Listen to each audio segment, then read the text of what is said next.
Mesdames, Messieurs, bonsoir. Merci de nous accueillir chez vous en ce mercredi 6 juillet.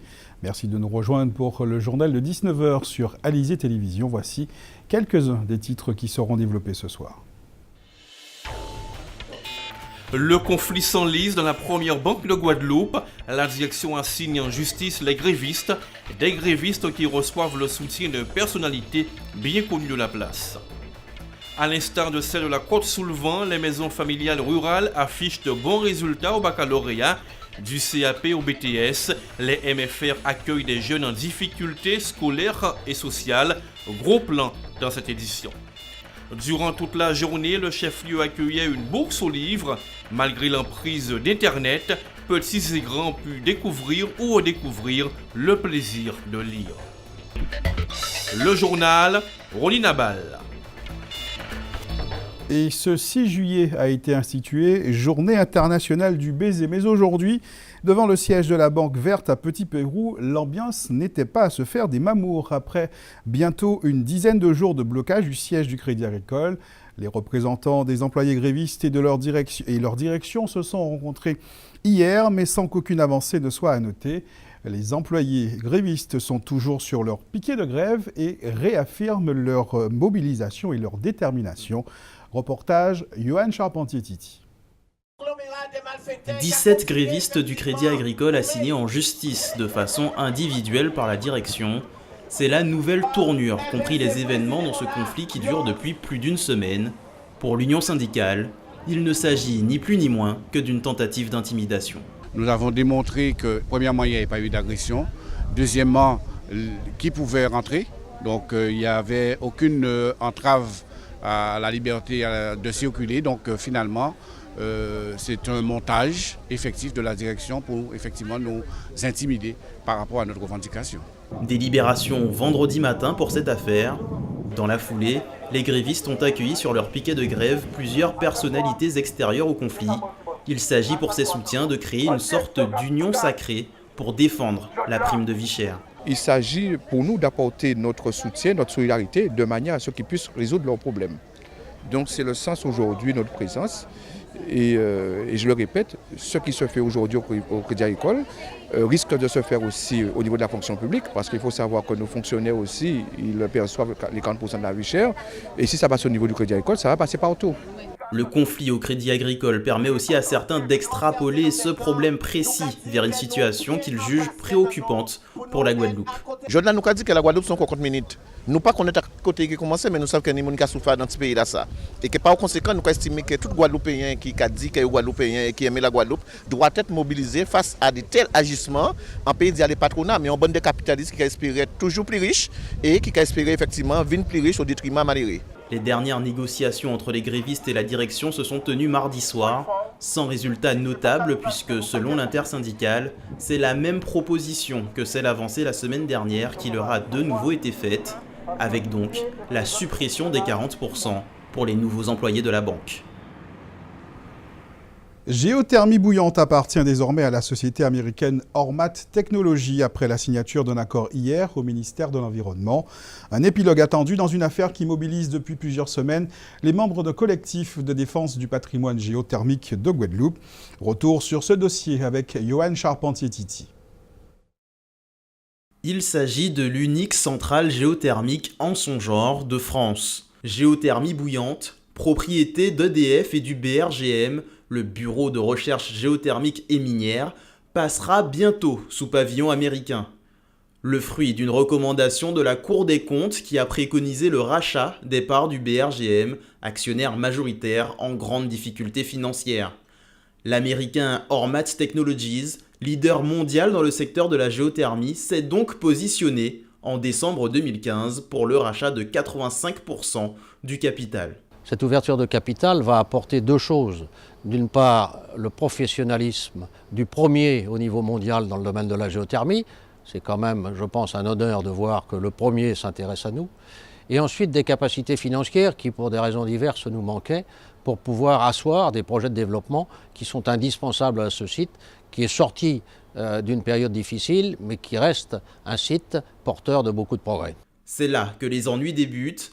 L'arrivée d'une entreprise étrangère pour gérer la centrale ne fait pas l'unanimité. Organisé autour du collectif de défense du patrimoine géothermique de Guadeloupe, les anti-rachats se manifestent. Courriers, conférences de presse, pétitions, le collectif souhaite faire annuler l'accord avec Ormat Technologies en interpellant les élus et la population. En lieu et place de ce géant venu du pays de l'oncle Sam, les opposants souhaitent faire valoir l'offre d'un autre repreneur mené par un Guadeloupéen. Il y a une entreprise dirigée, c'est le groupe Aramène, qui est dirigé par un Guadeloupéen qui s'appelle Gérard Bougré. Et cette entreprise a dans son sein des gens qui ont travaillé dans cette centrale il y a quelques années, à l'époque où la centrale fonctionnait à 97%, alors qu'actuellement elle fonctionne à 85%. Donc ce groupe a un projet qui consiste à faire qu'il y a une géothermie, mais également qu'on allie à la géothermie le solaire. C'est-à-dire que sous l'usine même, il y aurait des panneaux solaires et pour qu'on puisse augmenter la capacité de production de l'usine. Et surtout, il faut qu'il y ait des retombées sur la population, qu'on baisse le prix de l'électricité et que la Guadeloupe devienne enfin autonome en matière d'énergie. Malgré tous ces efforts, le collectif de défense du patrimoine géothermique n'aura convaincu ni la classe politique, ni la population guadeloupéenne. En tout état de cause, le combat semblait perdu d'avance. Confirmation avec l'entrée majoritaire de l'entreprise américaine au capital de géothermie bouillante. Le grand marché régional des produits du terroir vient de fermer ses portes à Basse-Terre. Installé dans les jardins de l'hôtel de région, près de 100 exposants étaient venus présenter et surtout vendre leur production. Les organisateurs de la manifestation la voulaient riche et une grande diversité de produits était donnée à voir au cours de cette journée. Produits maraîchers, fleurs et plantes, produits de la pêche, de l'élevage, de l'agrotransformation et même de l'artisanat local étaient proposés. Une grande journée pour promouvoir le consommé local. Reportage à Basse-Terre, Anne-Elisabeth Arsène. Consommer local, l'idée plaît à de plus en plus de consommateurs. Billy Andipin, producteur de fruits et légumes dans le Nord Grande-Terre, assiste à ce qu'il considère comme le retour du manger pays. Alors depuis quelques temps, je pense que c'est en évolution. Les Guadeloupéens consomment beaucoup plus de produits locaux. Et ça se voit sur des légumes tels que les concombres, les tomates, la laitue, les christophines. On va dire d'ici, ça fait à peu près 5-6 années qu'on voit qu'il y a une plus forte demande de produits, ce qui évolue beaucoup. Venez manger local, venez manger les produits de notre pays. Autre exemple de production locale, la banane de Guadeloupe et de Martinique qui respecte de plus en plus la biodiversité en réduisant de plus de 70% l'utilisation des produits phytosanitaires. Bon, nous devons d'être présents parce que quand même la banane c'est une institution et aujourd'hui nous présentons une banane de qualité. C'est pour montrer le travail que font les producteurs de bananes de Guadeloupe et de Martinique pour donner un produit santé à la population. Du côté des consommateurs, la tendance se confirme, le consommé local se porterait plutôt bien. Ce sont nos produits à nous, et ce sont des produits frais. Et puis c'est pas très cher. Et puis comme dit le slogan, consommer local, je consomme local tout simplement. J'ai toujours aimé les produits locaux parce que je trouve que c'est meilleur, surtout pour la santé. Moi, je suis très local. Manger local rimerait donc avec bonne santé. C'est aussi l'opportunité pour les Guadeloupéens de découvrir ou de redécouvrir les richesses et les bienfaits des produits de notre terroir. Nous vous avons parlé largement hier des candidats qui prenaient connaissance de leurs résultats aux épreuves du baccalauréat 2016. Intéressons-nous ce soir à ceux inscrits dans l'enseignement agricole. Outre le lycée agricole Alexandre Buffon à Bémao, 5 maisons familiales rurales d'éducation et d'orientation préparent à des diplômes sanctionnant la fin des études secondaires. Parmi elles, la MFR du Lab de Vieux Habitants, qui régulièrement affiche un très beau taux de réussite. Ce matin, les encadrants de la MFR Côte-sous-le-Vent réunissaient les nouveaux bacheliers à l'issue du deuxième tour des épreuves du bac. Reportage Muriel Barlagne. Cette année, la maison familiale rurale de la Côte-sous-le-Vent a préparé 33 élèves au baccalauréat professionnel dans 2 filières. Le bac pro service aux personnes et aux territoires et le bac pro technicien conseil-vente en produits alimentaires. Si les épreuves terminales se passaient au lycée agricole, les corrections des écrits se déroulaient en Martinique. Le 24 juin, les résultats du premier tour sont tombés.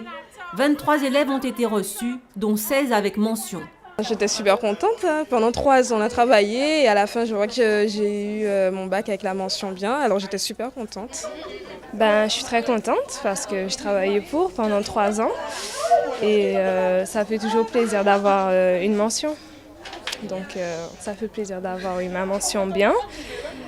Et voilà. Maintenant, je pourrais aller vers la vie active tout de suite. Et puis voilà, franchement, je vais faire mes démarches pour aller faire ce que je veux faire. Moi, je vais faire de la cuisine, donc maintenant, je vais prendre la filière de la cuisine, mais avec mon bac commerce, ça va m'aider aussi. Les 10 autres qui sont allés à l'oral attendaient impatiemment les résultats qui devaient tomber en fin de matinée. Et bonne nouvelle, tout le monde a été reçu cette année. Ça signifie beaucoup de choses parce qu'il y a aussi mon avenir qui arrive derrière. Donc, comme je veux devenir auxiliaire de périculture, donc ça va jouer sur ça aussi. Donc, au nom de l'équipe éducative, nous te remettons ce présent. Elle a eu la mention assez bien.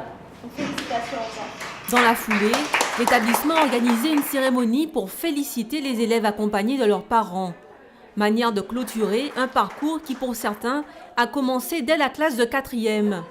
Des parcours pas toujours faciles, mais la persévérance et la pédagogie spécifique au MFR ont porté leurs fruits. Ma fille, elle se mettait en situation d'échec scolaire, comme beaucoup d'enfants ici. Et l'équipe pédagogique, en fait, compte, est réconciliée avec l'école, leur permet de reprendre confiance en eux, l'estime de soi, la confiance en eux. Et puis bon, elle les soutient, elle les accompagne, elle les encadre, elle leur fait confiance. Et puis jusqu'au résultat d'aujourd'hui. Donc voilà, et puis ils accompagnent les parents, ils sont géniaux. Alors c'est une habitude, mais les années ne se ressemblent pas, les jeunes ne sont pas pareils, donc il faut toujours s'adapter à leurs conditions, à leur motivation, également à leurs projets. Donc c'est toujours une fierté pour nous. Chaque année, nous avons de très très bons résultats. Voilà, c'est une continuité qui prouve aussi la force d'une équipe très engagée dans le territoire et auprès des familles. 100% de réussite, une victoire des élèves et de l'établissement qui méritait bien que l'on trinque.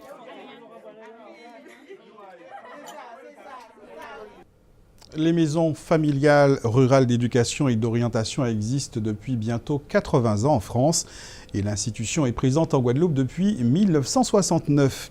Cette institution, ils sont 5 sur le territoire qui forment chacune près de 150 élèves et stagiaires chaque année.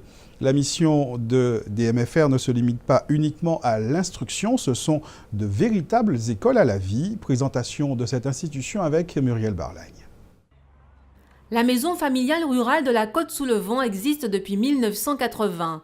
C'est la 2e MFR à avoir ouvert ses portes en Guadeloupe, après celle de Marie-Galante, sous l'impulsion d'un groupe d'agriculteurs. Le système des maisons familiales a vu le jour en métropole en 1932. Donc c'était aussi grâce à un agriculteur. Donc on a eu des agriculteurs sous la Côte-sous-le-Vent qui se sont dit pourquoi eux aussi ne pourraient pas permettre à leurs enfants d'apprendre tout en découvrant leur métier. Et depuis lors, donc en 1980, il y a eu des personnes très volontaires qui se sont investies, qui ont fait du porte-à-porte. Je pense à par exemple Madame Kangou-Paul, qui est membre fondatrice de la MFR, donc qui a fait toutes les côtes de la Guadeloupe pour inciter justement les autres agriculteurs à pouvoir proposer ce système scolaire qui proposait l'alternance. Il est possible d'intégrer l'établissement en classe de 4e. Comme dans toutes les MFR, on y propose une pédagogie de l'alternance. L'enseignement théorique dispensé sur place alterne avec des périodes en entreprise, et ce, quelle que soit la filière choisie. Après la 3e, 2 bacs professionnels sont proposés, et les adultes ne sont pas oubliés, avec 3 cursus en formation continue. L'alternance a vu le jour grâce aux maisons familiales. C'est vrai qu'aujourd'hui on en parle beaucoup, mais depuis 1935, nous parlons de l'alternance en France et l'alternance a prouvé ses preuves et de plus en plus maintenant, beaucoup d'établissements s'y orientent. Mais en ce qui concerne les MFR, c'est depuis la base que nous avons compris qu'on pouvait réussir par ce biais. À la MFR, les élèves sont en internat, d'où la présence de dortoirs. Garçons et filles sont séparés. Normalement, l'établissement accueille 125 élèves, mais cette année, ils sont 158. Leurs familles sont pleinement impliquées dans le projet pédagogique, mais aussi dans la gestion même de l'établissement. Son conseil d'administration est dirigé par 21 personnes, dont 90% de parents d'élèves. Marguerite Bellone en fait partie. J'aime bien être impliquée dans la vie de mon fils, pour savoir ce qu'il fait à l'école, même par rapport aux autres enfants aussi. Et ça fait pas mal d'années que j'étais membre du parent d'élèves à l'école, et c'est pour cela que ça m'a toujours plu. Les maisons familiales rurales sont des établissements à taille humaine. Sous la tutelle du ministère de l'Agriculture, celle de vieux habitants mise avant tout sur la qualité de ses enseignements. Elle compte aussi améliorer les conditions de vie de ses élèves en agrandissant bientôt son espace. Place maintenant à notre tour d'horizon de l'actualité dans la grande région au Venezuela. Nicolás Maduro a appelé à accroître le pouvoir de l'armée dans son pays. Mais avant, escale Cuba, c'est votre rendez-vous Caraïbes. À Cuba aussi, c'est la fin du Ramadan. Sur l'île, l'athéisme d'État a prévalu à l'issue de la révolution menée par Fidel Castro en 1959, jusqu'aux années charnières de 1990. Depuis l'effondrement du bloc soviétique, les restrictions religieuses se sont assouplies et les différentes religions connaissent un regain de vitalité, dont l'islam. Cette religion a émergé récemment dans le paysage cubain sous l'impulsion d'étudiants musulmans originaires du Pakistan qui ont favorisé son introduction au cours de la décennie 70-80. Plus de 30 ans plus tard, ils sont plus de 10 000 Cubains à avoir embrassé la religion musulmane, formant une petite communauté très soudée sans pour autant avoir une parfaite maîtrise de la langue arabe, parlée par une poignée d'entre eux seulement, ou encore sans disposer d'une véritable mosquée pour se recueillir. Le Ramadan a été célébré discrètement à Cuba et le jeûne difficilement respecté par les 10 000 fidèles. Nicolás Maduro, le président du Venezuela, aujourd'hui menacé par un référendum révocatoire que veut organiser l'opposition cette année, a appelé à accroître le pouvoir de l'armée dans le pays afin de livrer une guerre non conventionnelle selon ses propres termes. Cette guerre non conventionnelle serait ainsi menée pour contrer la guerre économique orchestrée, toujours selon Maduro, par la droite et les milieux d'affaires, avec le soutien des États-Unis et consistant à aggraver les pénuries que connaît le pays. Le ministre de la Défense, Vladimir Padrino López, a déclaré dans un communiqué que l'armée était en train d'exécuter l'ordre présidentiel pour l'organisation, l'expansion et le déploiement des forces spéciales contre les forces paramilitaires, les bandes criminelles et la guerre non conventionnelle. Le pays pétrolier, dont l'économie s'est effondrée avec la chute des cours, n'a plus les moyens de financer ses importations, ce qui entraîne de graves pénuries d'aliments et de médicaments.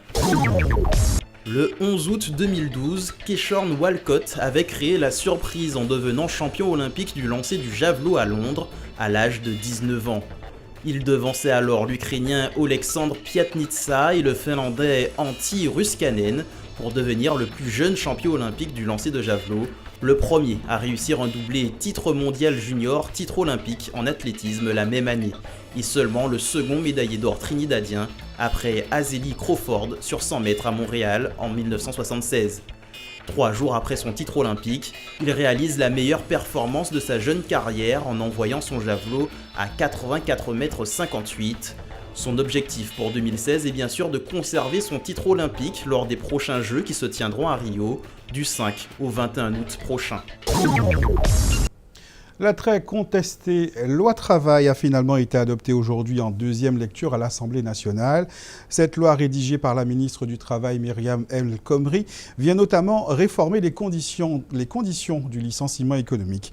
Mais c'est surtout son article 2 qui donne la primauté aux accords d'entreprise pour l'aménagement du temps de travail, la fixation du taux de majoration des heures supplémentaires et la rémunération des temps de restauration et de pause qui étaient dénoncés par les organisations syndicales.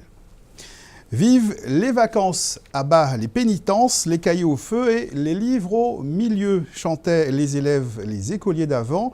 Mais à l'heure où l'on prône le développement durable et de plus en plus la réutilisation, il est de bon ton de préférer le réemploi des manuels scolaires et de préférer donc le réemploi des manuels scolaires que de s'en servir pour alimenter le feu du barbecue. Plutôt que de servir à caler une table ou simplement à garnir votre bibliothèque. Les livres scolaires de vos enfants peuvent faire le bonheur d'autres élèves. C'est le sens de la bourse aux livres scolaires et parascolaires organisée aujourd'hui durant toute la journée par la communauté d'agglomération Grand Sud Caraïbes à la médiathèque Albert Béville à Basse-Terre. Une bourse aux livres pour permettre à certaines familles de pouvoir se procurer des ouvrages à des prix réduits. Reportage dans le chef-lieu de Cécile Allègre. C'est le temps des vacances, mais cela n'empêche pas les familles et les jeunes d'anticiper la rentrée. Entre les manuels de grammaire et de mathématiques, la bourse aux livres est une véritable chance pour dégoter des ouvrages à bas coût et souvent en très bon état. On se rend compte que très souvent, les parents, les enfants ont tendance à laisser leurs livres prendre de la poussière dans leur chambre, par exemple.